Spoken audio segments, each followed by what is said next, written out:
before you embark on this season-long road trip? You guys are feeling pretty good. I thought we had a spirited practice today. We had a pretty good practice today. So I think the guys are in a pretty good spot. Does I know we talk about it throughout the season. If there's moments where you have a slide, but that one win, does it kind of go sometimes mean a little bit more to kind of get things back on track? It does. Just because you lost, it's the tough part about it. I told our guys, man, we played a pretty good stretch of basketball. If you take away the first quarter of the Detroit Pistons game, we've played a pretty good stretch. Now we haven't always been great defensively, but for the most part, offensively, we've been pretty good.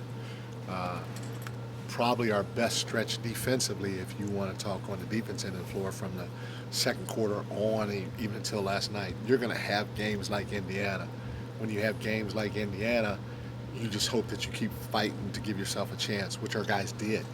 Um, the biggest thing, a couple of games, we didn't close a game on the road versus very good teams, and that's something that we got to continue to work on.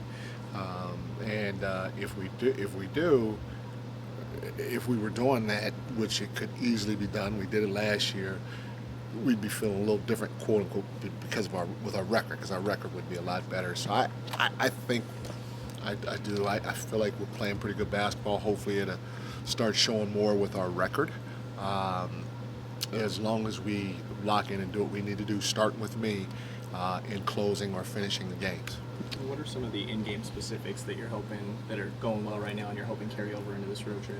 Well, the biggest thing is just making sure we're all on the same page. Again, starting with me, that I'm expressing to our guys what we're looking for, and at times controlling the tempo a little bit more, because we want to play fast. We can play fast, but at the end of the day, there may be times where I may have to help. I may have to intervene a little bit more to help put guys in the right spots. And then, the players have to make sure that they have a feel of what needs to happen. Again, it has to come from us as a staff or me, and they have to have a feel of it and execute it. And they got to take care of the ball. They got to make sure everything is conducted right, even the process of trying to get some easy shots, which is get to the free throw line. Like Harrison. Our last game, it was late, and we called a play for him that we ran for him a couple of times down the stretch, and he comes off. He gets a screen. He comes off a screen. He sees the defender. Everybody, wants to be physical, so they're going to bump you.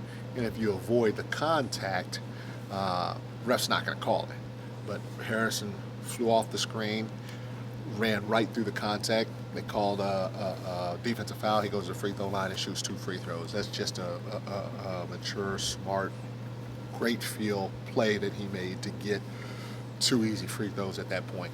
Mike, to see De'Aaron get named to the player pool for the Olympic team, what are your thoughts on that, and what an honor that is for him? It's a big honor. It's just a testament to who he is. Also, the direction that he's heading.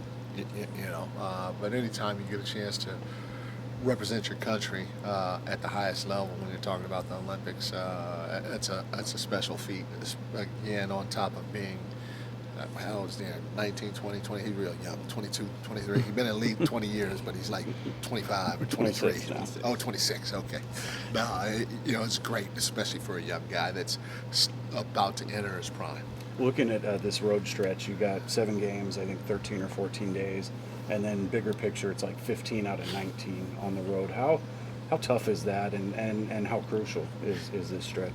I know we're going on the road for a long time. I didn't know that. I mean, I'm listening to this for the first time. I didn't know you said 19 and 15 how many out of 19. Oh, 15. That's a lot of games, But I meant, that's what everybody lives for. Everybody loves the excitement. I mean, I like practice.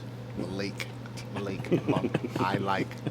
Coach Brown likes practice, but everybody else, starting with Malik, likes games, and that's what the guys live for, to play in front of the fans, to compete at the highest level and see what happens at the end of the day. So everybody goes through it at some point, and so it's no different for us to have to go through it right now. So we got to lock in and try to take it one game at a time, and we as a staff have to make sure sure we're doing our part by making sure we don't overdo, whether it's film, practice, shoot around, whatever it is, to find ways to stay sharp, but also giving them the rest.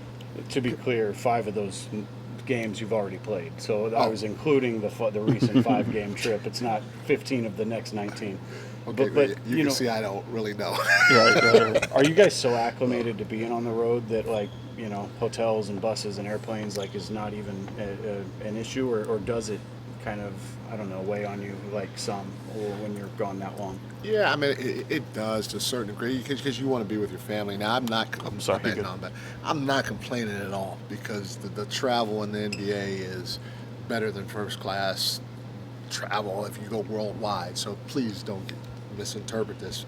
But when you do have to travel, you're away from your family. You're in one hotel, then you're going to the next, and when you get my age, sometimes, you got to call security. RC, I got to call my security, and I'm like, what room am I in again? If I go downstairs or go for a walk or whatever. So, it takes you out of your normal routine, and it's more a hassle than anything else.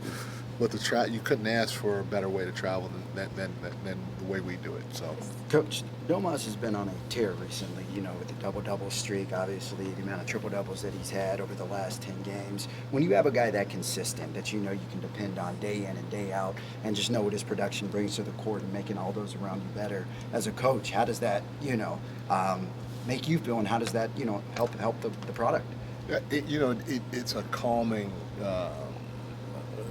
feel that everybody has from it, because oh, this is what we're going to get. So we're going to be okay, or at least have a chance in this area. So we don't need to focus that much on this area, and it allows us as a staff to focus or lock in on other areas of the game, whether it's offensively or defensively, to make note of, so that we can cover up maybe some holes or deficiencies that we have other places, because you always know what you're going to get from him, which is a very, very comforting feeling. Going back to the road trip, is there anything that you like to do maybe differently than other teams, that other teams do, maybe for like chemistry, like off the court type stuff with the guys? Yeah, we try to get together to break bread or have meals together.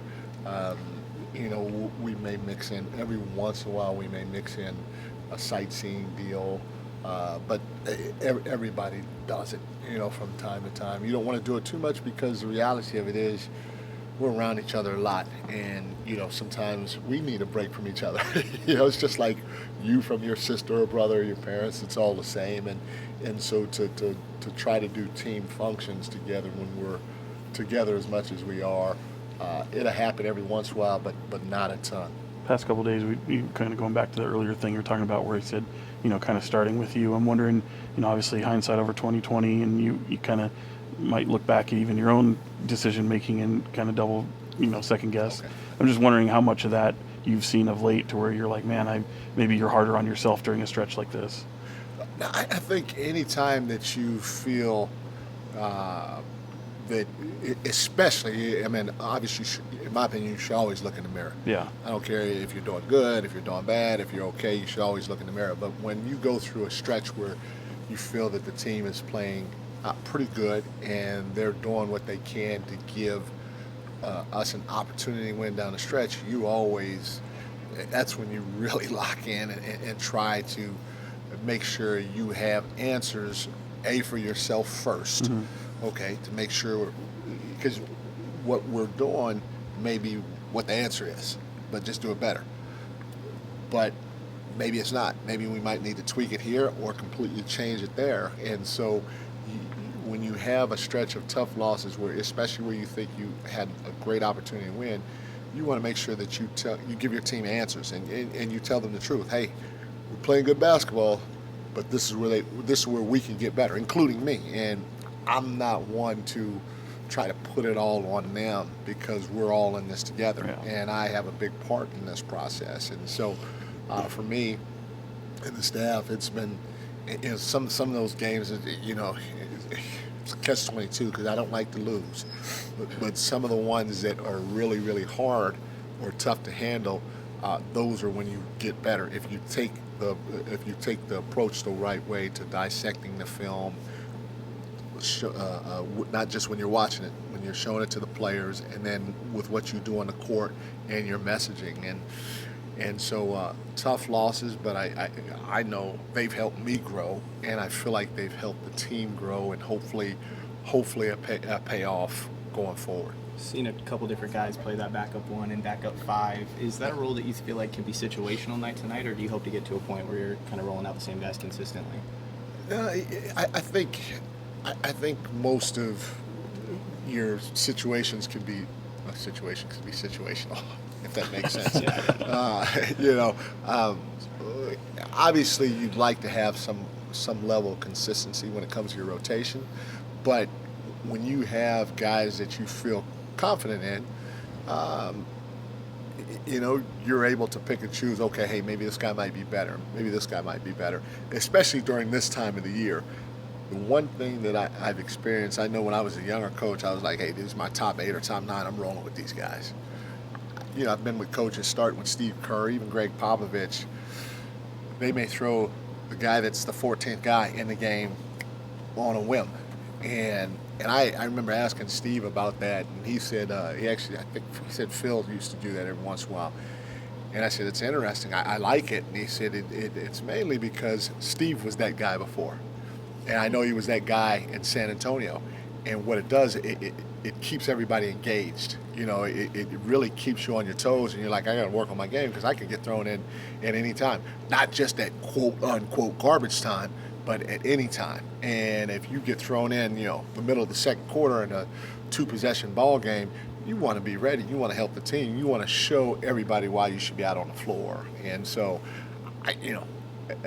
if I can always do it, I'm going to try, especially during the meat of the season.